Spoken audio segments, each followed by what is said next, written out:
Hello दोस्तों, NCERT cafe में आपका स्वागत है। आज हम लोग new NCERT geography class 12 chapter number 3 मानव विकास को पढ़ेंगे। यह परीक्षा की दृष्टि से बहुत ही महत्वपूर्ण टॉपिक है। आइए इंपॉर्टेंस पॉइंट्स को डिस्कस करते हैं।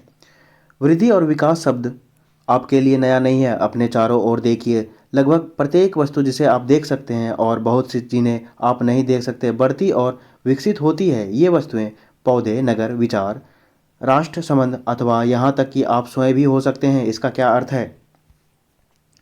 क्या वृद्धि और विकास का एक ही अर्थ है? क्या दोनों एक दूसरे के साथ चलते हैं? इस अध्याय में राष्ट्रों और समुदायों के संदर्भ में मानव विकास की अवधारणा की विवेचना की जाएगी। वृद्धि और विकास दोनों समय के संदर्भ में परिवर्तन को इंगित करते हैं। अंतर यह है कि वृद्धि मात्रात्मक और मूल्य निरपेक्ष है। इसका चिन्ह धनात्मक अथवा ऋणात्मक हो सकता है। इसका अर्थ है कि परिवर्तन धनात्मक वृद्धि दर्शाते हुए अथवा ऋणात्मक ह्रास इंगित करते हुए हो सकता है। विकास का अर्थ गुणात्मक परिवर्तन है जो मूल्य सापेक्ष होता है। इसका अर्थ है विकास तब तक नहीं हो सकता जब तक वर्तमान दशाओं में वृद्धि न हो। विकास उस समय होता है जब सकारात्मक वृद्धि होती है, तथापि सकारात्मक वृद्धि से सदैव विकास नहीं होता। विकास उस समय होता है जब गुणवत्ता में सकारात्मक परिवर्तन होता है। उदाहरण के लिए, किसी निश्चित समयावधि में यदि किसी नगर की जनसंख्या 1 लाख से 2 लाख हो जाती है तो हम कहते हैं नगर की वृद्धि हुई है। फिर भी यदि आवास जैसी सुविधाएं, मूलभूत सेवाओं की व्यवस्था तथा अन्य विशेषताएं पहले जैसी रहती है, तब इस वृद्धि के साथ विकास नहीं जुड़ा हुआ है। क्या आप वृद्धि और विकास में अंतर करने वाले कुछ अन्य उदाहरण दे सकते हैं? अनेक दशकों तक किसी देश के विकास के स्तर को केवल आर्थिक वृद्धि के संदर्भ में मापा जाता है। इसका अर्थ यह है कि जिस देश की अर्थव्यवस्था जितनी ज़्यादा बड़ी होती थी उसे उतना ही अधिक विकसित माना जाता था, लेकिन इस वृद्धि का अधिकांश लोगों के जीवन में परिवर्तन से कोई संबंध नहीं था। ये दिखाया गया है। क्या आप जानते हैं कि नगरों की वृद्धि में वृद्धि भी ऋणात्मक हो सकती है? इस सुनामी प्रभावित नगर के फोटोग्राफ को देखते हैं। बंडा असे जून 2004 को दिखाया गया। ये आपका डेवलपमेंट है और ये बंडा असे सुनामी के बाद को दिखाया गया है। यहाँ थोड़ा सा डेवलपमेंट ख़त्म हो गया है, विपदाएं को दिखाया गया है इसमें।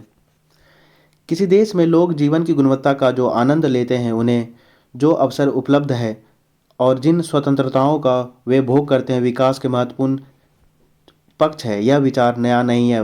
पहली बार इन विचारों को 80 के दशक के अंत और 90 के दशक के आरंभ में स्पष्ट किया गया था। इस संदर्भ में दो दक्षिण एशियाई अर्थशास्त्रियों महबूब उल हक और अमर्त्य सेन का कार्य महत्वपूर्ण है। महबूब उल हक आपका कहाँ का है? तो पाकिस्तान का है। और अमर्त्य सेन आपका भारत का है। मानव विकास की अवधारणा का प्रतिपादन डॉक्टर महबूब उल हक के द्वारा किया गया था। डॉक्टर महबूब उल हक ने मानव विकास का वर्णन एक ऐसे विकास के रूप में किया जो लोगों के विकल्पों में वृद्धि करता है और उनके जीवन में सुधार लाता है। इस अवधारणा में सभी प्रकार के विकास का केंद्र बिंदु मनुष्य है। ये विकल्प स्थिर नहीं है बल्कि परिवर्तनशील है। विकास का मूल उद्देश्य ऐसी दशाओं को उत्पन्न करना है जिनमें लोग सार्थक जीवन व्यतीत कर सकते हैं। सार्थक जीवन केवल दीर्घ नहीं होती, जीवन का कोई उद्देश्य होना भी आवश्यक है। इसका अर्थ यह है कि लोग स्वस्थ हों, अपने विवेक और बुद्धि का विकास कर सकते हों, वे समाज में प्रतिभागिता करें और अपने उद्देश्यों को पूरा करने में स्वतंत्र हो। क्या आप जानते हैं डॉक्टर महबूब उल हक और प्रोफेसर अमर्त्य सेन घनिष्ठ मित्र थे और डॉक्टर महबूब उल हक के नेतृत्व में दोनों ने आरंभिक मानव विकास प्रतिवेदन निकालने के लिए एक कार्य किया था। इन दोनों दक्षिण एशियाई अर्थशास्त्रियों ने विकास के वैकल्पिक विचार का प्रतिपादन किया। अंतर्दृष्टि और करुणा से ओतप्रोत पाकिस्तानी अर्थशास्त्री डॉक्टर महबूब उल हक ने 1990 में मानव विकास सूचकांक निर्मित किया। उनके अनुसार विकास का संबंध लोगों के विकल्पों में बढ़ोतरी से है ताकि वे आत्मसम्मान के साथ दीर्घ और स्वस्थ जीवन जी सकें।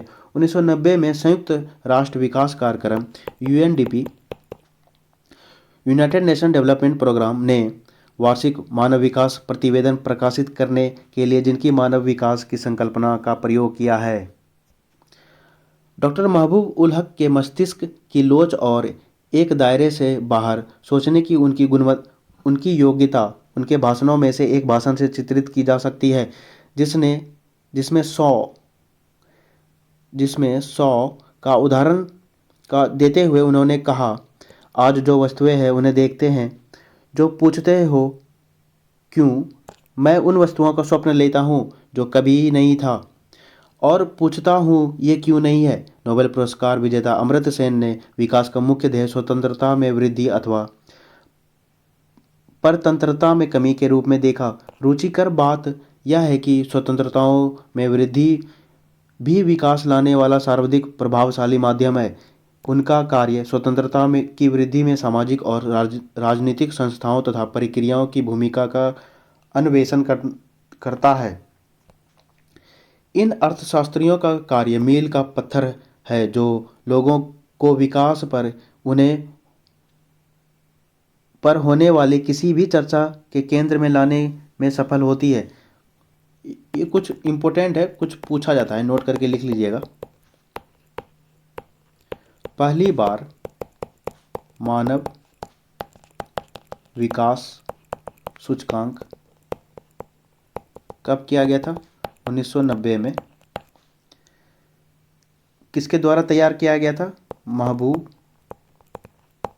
महबूब उल हक के द्वारा। ठीक है।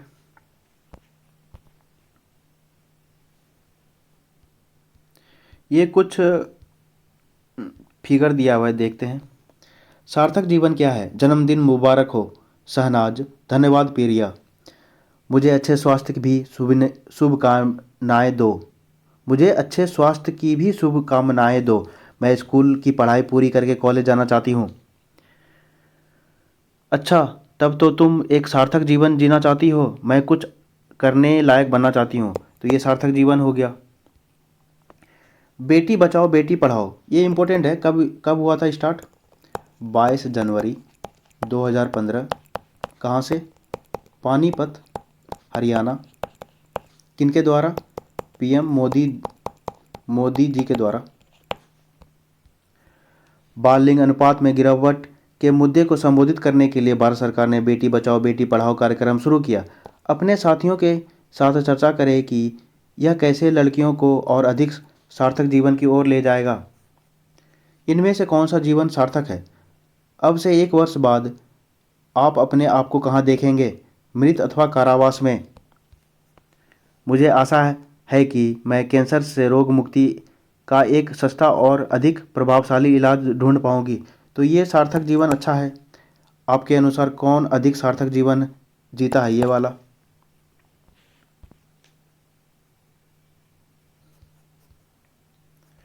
दीर्घ एवं स्वस्थ जीवन जीना, ज्ञान प्राप्त कर पाना तथा एक शिष्ट जीवन जीने के पर्याप्त साधनों का होना मानव विकास के सर्वाधिक महत्वपूर्ण पक्ष है।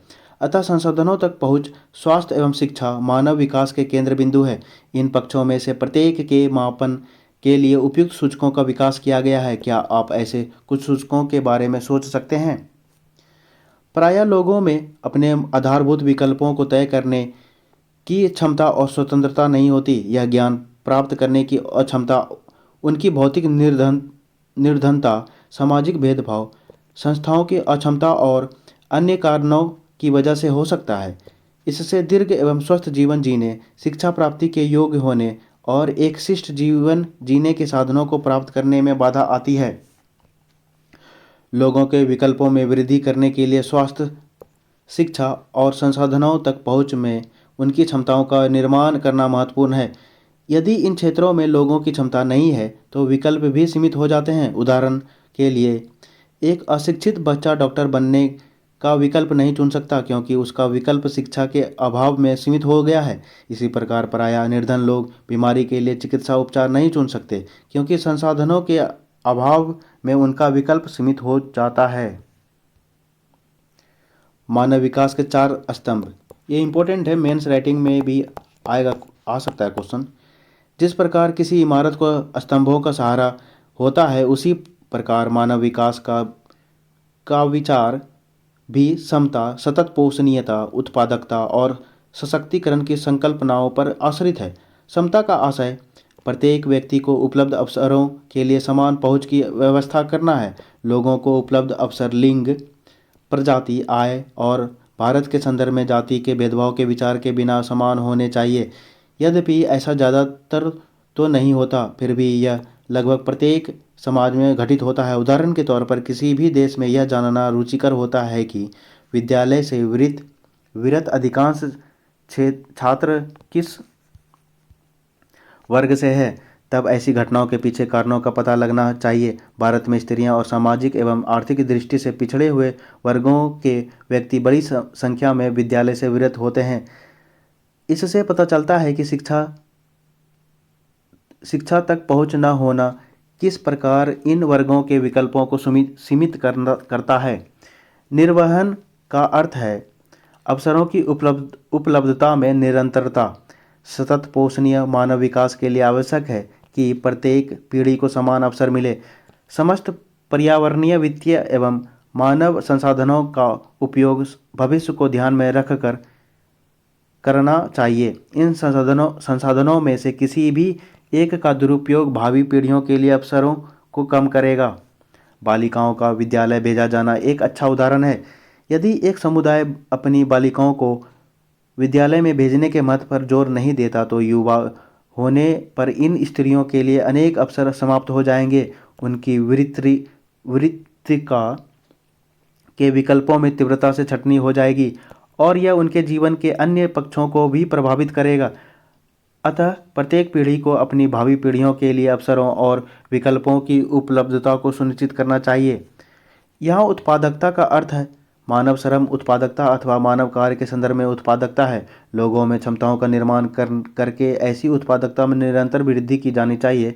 अंततः जन समुदाय ही राष्ट्रों के वास्तविक धन होते हैं। इस प्रकार उनके ज्ञान को बढ़ाने के प्रयास अथवा उन्हें बेहतर चिकित्सा सुविधाएं उपलब्ध कराने से उनकी कार्य क्षमता बेहतर होगी। सशक्तिकरण का अर्थ है अपने विकल्प चुनने के लिए शक्ति प्राप्त करना। ऐसी शक्ति बढ़ती हुई स्वतंत्रता और क्षमता से आती है। लोगों को सशक्त करने के लिए सुशासन एवं लोकोन्मुखी नीतियों की आवश्यकता होती है। सुशासन हो गया गुड गवर्नेंस।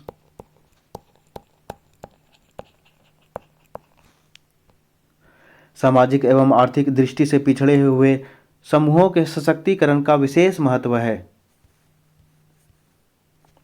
मानव विकास के उपागम। मानव विकास की समस्या को देखने के अनेक ढंग हैं। कुछ महत्वपूर्ण उपागम है आय उपागम, कल्याण उपागम, न्यूनतम उपागम, आवश्यकता उपागम, क्षमता उपागम। मानव विकास का मापन। मानव विकास सूचकांक HDI क्या हो जाएगा आपका? Human development index. ये किसके द्वारा जारी करता है? UNDP के द्वारा। UNDP United Nation development programme. स्वास्थ्य, शिक्षा और संसाधनों तक पहुंच जैसे प्रमुख क्षेत्रों में निष्पादन के आधार पर देशों का क्रम तैयार करता है। यह क्रम 0 से 1 के बीच के स्कोर पर आधारित होता है जो एक देश मानव विकास के महत्वपूर्ण सूचकों में अपने रिकॉर्ड से प्राप्त करता है। स्वास्थ्य का मूल्यांकन करने के लिए चुना गया सूचक जन्म के समय जीवन प्रत्याशा है। उच्च दर जीवन प्रत्याशा का अर्थ है कि लोगों के पास अधिक दीर्घ और अधिक स्वस्थ जीवन जीने के ज़्यादा अवसर है। प्रौढ़ साक्षरता दर और सकल नामांकन अनुपात ज्ञान तक पहुँच को प्रदर्शित करते हैं। पढ़ और लिख सकने वाले वयस्कों की संख्या और विद्यालयों में नामांकित बच्चों की संख्या दर्शाती है कि किसी देश विशेष में ज्ञान तक पहुंच कितनी आसान अथवा कठिन है। संसाधनों तक पहुंच को क्रय शक्ति अमेरिकी डॉलर में के संदर्भ में मापा जाता है। इनमें से प्रत्येक आयाम को 1/3 भारित दी जाती है। मानव विकास सूचकांक इन सभी आयामों को दिए गए भारों का कुल योग होता है। स्कोर 1 के जितना निकट होता है मानव विकास का स्तर उतना ही अधिक होता है। इस प्रकार 0.983 का स्कोर अति उच्च स्तर का जबकि 0.268 मानव विकास का अत्यंत निम्न स्तर का माना जाएगा। मानव विकास सूचकांक मानव विकास में प्राप्तियों का मापन करता है। यह प्रदर्शित करता है कि मानव विकास के प्रमुख क्षेत्रों में क्या उपलब्धि हुई है। फिर भी यह सर्वाधिक विश्वसनीय माप नहीं है। इसका कारण यह है कि यह सूचकांक वितरण के संबंध में मौन है। मानव गरीबी सूचकांक मानव विकास सूचकांक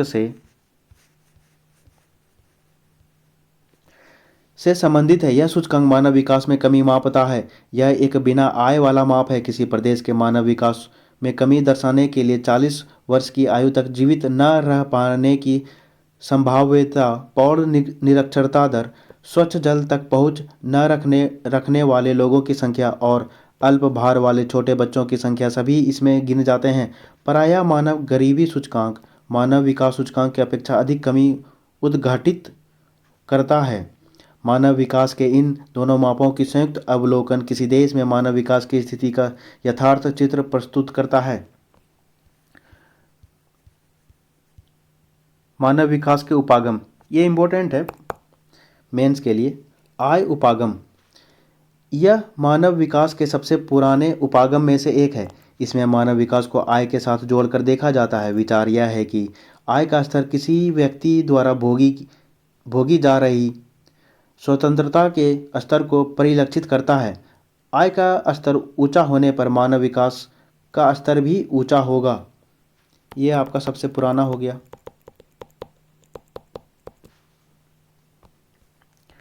कल्याण उपागम, यह उपागम मानव को लाभार्थी अथवा सभी विकासात्मक गतिविधियों के लक्ष्य के रूप में देखता है। यह उपागम शिक्षा, स्वास्थ्य, सामाजिक सुरक्षा और सुख साधनों पर उच्चतर सरकारी व्यय तर्क देता है। लोग विकास में प्रतिभागी नहीं है, किंतु वे केवल निष्क्रिय प्राप्त करता है। सरकार कल्याण पर अधिकतम व्यय करके मानव विकास के स्तरों में वृद्धि करने के लिए जिम्मेदार है।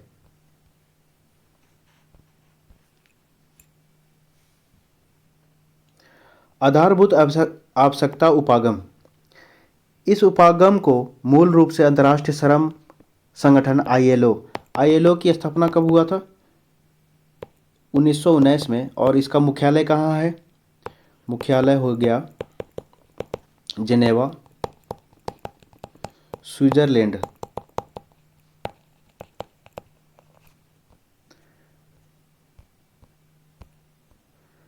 ILO ने प्रस्तावित किया था। इसमें 6 न्यूनतम आवश्यकताओं जैसे स्वास्थ्य, शिक्षा, भोजन, जल पूर्ति, स्वच्छता और आवास की पहचान की गई थी। इसमें मानव विकल्पों के प्रश्न की उपेक्षा की गई है और परिभाषित वर्गों की मूलभूत आवश्यकताओं की व्यवस्था पर जोर दिया गया है। क्षमता उपागम, इस उपागम का संबंध प्रोफेसर अमर्त्य सेन से है। संसाधनों तक पहुंच के क्षेत्रों में मानव क्षमताओं का निर्माण बढ़ते मानव विकास की कुंजी है।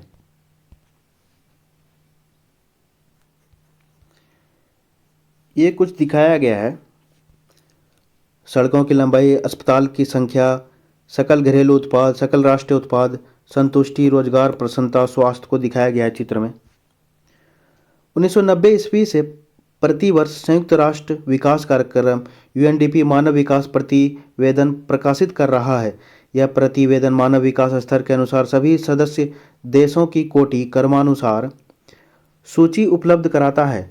मानव विकास सूचकांक और गरीबी सूचकांक UNDP द्वारा प्रयुक्त मानव विकास मापन के 2 महत्वपूर्ण सूचकांक हैं। मानव विकास को मापने की विधियां निरंतर परिष्कृत हो रही है और मानव विकास के विभिन्न तत्वों को ग्रहण करने की नूतन विधियों का अनुसंधान हो रहा है।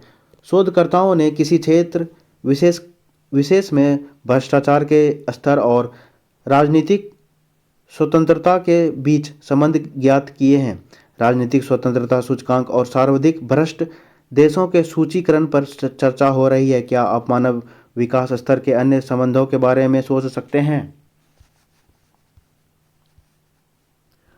भूटान विश्व में अकेला देश है जिसने सकल राष्ट्रीय प्रसन्नता को देश की प्रगति का आधिकारिक माप घोषित किया है। भूटानियों ने अपने पर्यावरण अथवा सांस्कृतिक एवं आध्यात्मिक जीवन के अन्य पहलुओं को भौतिक प्रगति और प्रौद्योगिकी विकास से होने वाले संभावित नुकसान को सतर्कतापूर्वक अथवा ध्यान में रखकर अपनाया है। इसका साधारण सा अर्थ है कि प्रसन्नता की कीमत पर भौतिक प्रगति नहीं की जा सकती। सकल राष्ट्र प्रसन्नता हमें विकास के आध्यात्मिक, भौतिकता और गुणात्मक पक्षों को सोचने के लिए प्रोत्साहित करती है।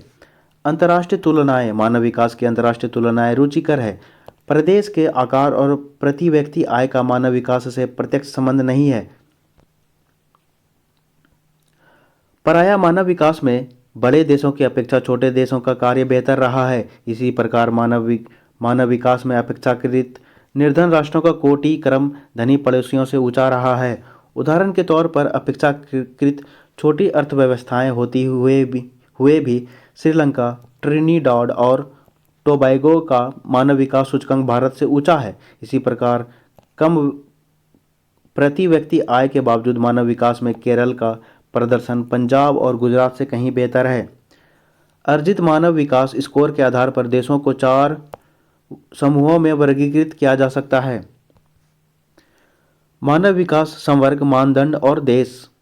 मानव विकास का स्तर को दिखाया गया। मानव विकास सूचकांक का स्कोर, देशों की संख्या। अति उच्च 0.8 से ऊपर हो गया 66 देश हो गया। उच्च 7 से लेकर के 0.7 से लेकर के 0.799 के बीच 53 है। मध्यम 0.55 से लेकर 0.699 के बीच 37 है। निम्न 0.549 से नीचे 33 है। ये 2020 का है, लेटेस्ट नहीं है, 2021 लेटेस्ट है। उच्च मानव विकास सूचकांक वाले देश वे हैं जिनका स्कोर 0.8 से ऊपर है। मानव विकास प्रतिवेदन 2020 के अनुसार इस वर्ग में 66 देश सम्मिलित है। ठीक है, तालिका 3.3 इस वर्ग के प्रथम 10 देशों को दर्शाती है। सर्वोच्च उच्च मूल्य सूचकांक वाले 10 देश: नॉर्वे, आयरलैंड, स्विट्जरलैंड, हांगकांग और Iceland. Germany, Sweden, Australia, Netherland और डेनमार्क। आपका लेटेस्ट है 2021-22 का डाटा में पहला हो गया स्विट्जरलैंड, सेकेंड हो गया आपका नॉर्वे, और भारत कितना है? भारत हो गया आपका 132वां रैंक है। इसका स्कोर है 6.333।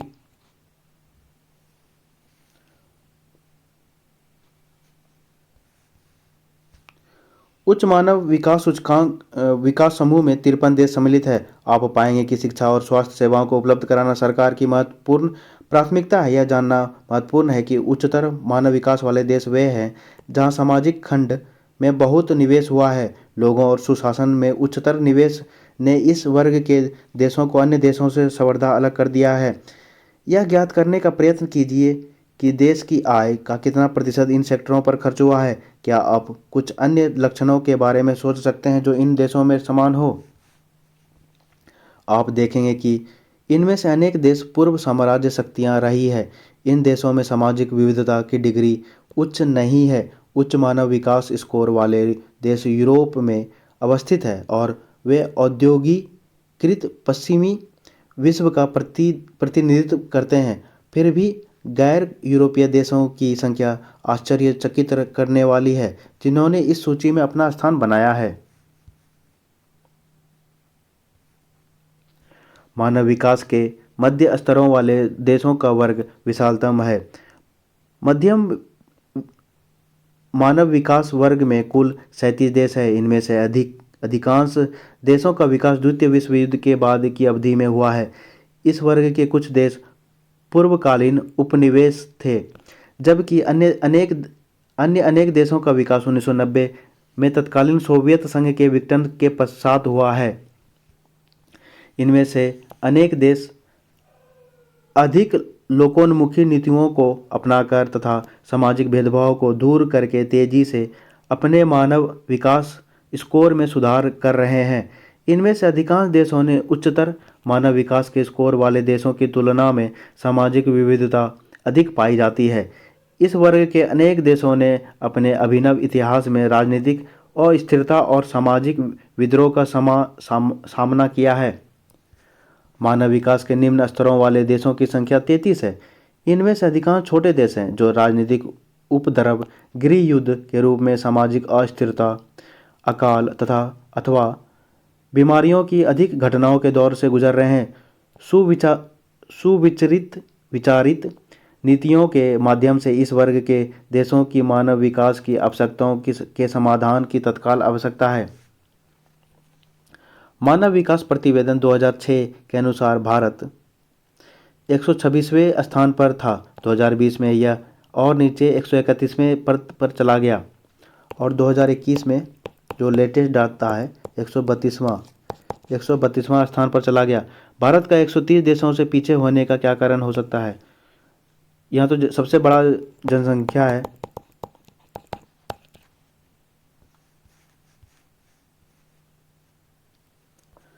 लेटेस्ट में आपका पहला स्थान हो गया स्विट्जरलैंड, इसका कितना है 0.962 स्कोर है।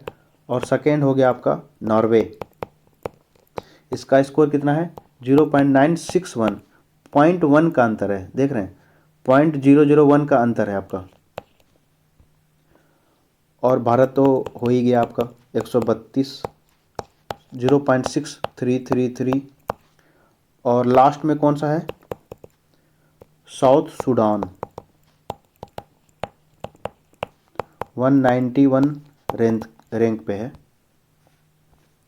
मानव विकास की अंतर्राष्ट्रीय तुलनाएं कुछ अत्यंत रुचिकर परिणाम दर्शाती है। प्रायः लोग मानव विकास के निम्न स्तरों के लिए लोगों की संस्कृति को दोष देते हैं। उदाहरण के लिए क देश में मानव विकास इसलिए कम हुआ है क्योंकि उसके लोग ख धर्म का अनुसरण करते हैं अथवा ग समुदाय के हैं। ऐसे वक्तव्य भ्रांतिपूर्ण है। एक प्रदेश में मानव विकास के निम्न अथवा उच्च स्तर क्यों दर्शाए जाते हैं, यह समझने के लिए सामाजिक सेक्टर पर सरकारी व्यय के प्रतिरूप को देखना या जानना महत्वपूर्ण है।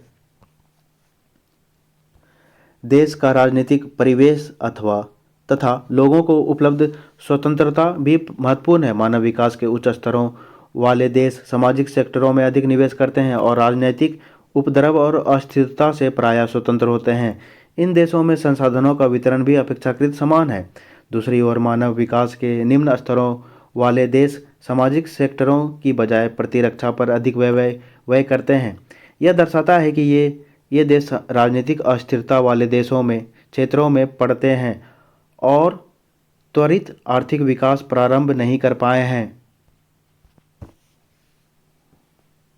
आइए कुछ अभ्यास प्रश्न को देखते हैं। निम्नलिखित में से कौन सा विकास सर्वोत्तम वर्णन करता है? गुण में धनात्मक परिवर्तन। मानव विकास की अवधारणा निम्नलिखित में से किस विद्वान की देन है? डॉक्टर महबूब उल हक 1990। ये कहाँ का है? पाकिस्तान का। तो दोस्तों ये चैप्टर कैसा लगा? अगर कुछ सजेशन देना हो तो मेरे कमेंट बॉक्स में दे सकते हैं। कृपया मेरे चैनल को थोड़ा सपोर्ट कीजिए, थोड़ा लाइक भी कर दिया कीजिए, अपने फ्रेंड सर्किल में शेयर कीजिए जिससे वो भी एनसीईआरटी फैक्ट्स को जान सके। धन्यवाद मित्रों, आपका दिन शुभ हो। जय श्री राम, हर हर महादेव।